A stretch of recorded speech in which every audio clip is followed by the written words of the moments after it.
Hi everyone, welcome back. In this video, we are going to learn how we can use that access token and call an API.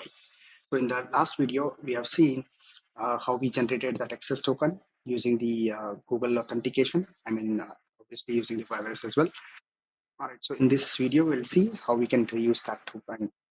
All right, so if I open the debugger, as you can see over here, and there's the token. Let me refresh this again, and this is the access token again. It's coming. All right, so let me copy this. And there's the postman, which I have already created. I'll show you how I created this API. It's a sample API. I'll replace this bearer token over here, nothing but access token. And if I execute, you see it's able to make an API call, and the endpoint is user info. So this is the application. Inside program, you just need to add these 6 lines of the code, where you will say who is your. You just need to basically actually add Firebase token, verification code. That's it. In that, you need to add, this is the important thing, the app ID, which you can obviously copy from mm, Firebase. So this is nothing but this project ID. This is the one which I'm talking about. And you need to paste 3 times. One as a authority, second as a, you can say, valid issuer, and third one is valid audience. All right. And same access token, maybe I'll show you from that Android application as well. Let me open that solution.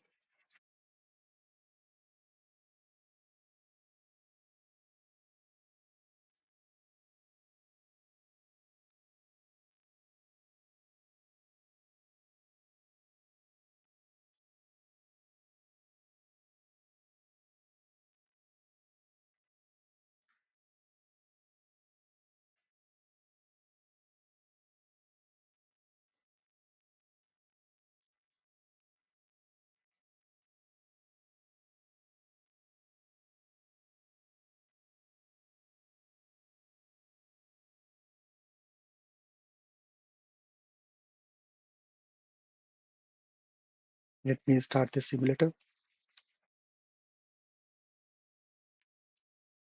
All right, so now the emulator is up and running. Let me execute this app.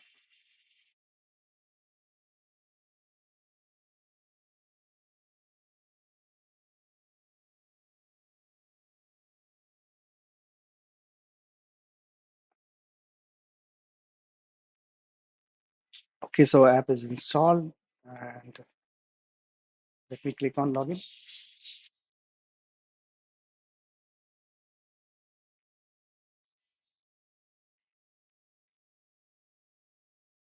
Okay, since it was already having that ID token, so it refreshed the token, and you know it's not asking for the relogin. All right, so now yesterday I showed you.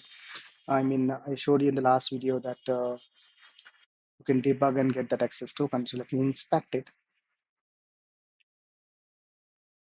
and copy this. So this I access token is coming from uh, the Android app. Let me copy this and go to the Postman. So you see, this is the token we got.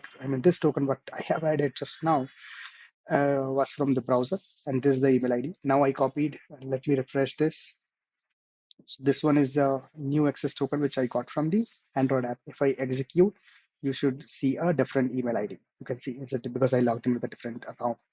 And I'll show you how I am fetching this detail. So this I part I already told you. You just need to add this much, and in the controller you need just to click on. You need to have the authorized tag, and then using these 4 lines, you can just pass the principal and fetch user ID, name, and the email ID. That's pretty much. All right then. Thank you very much.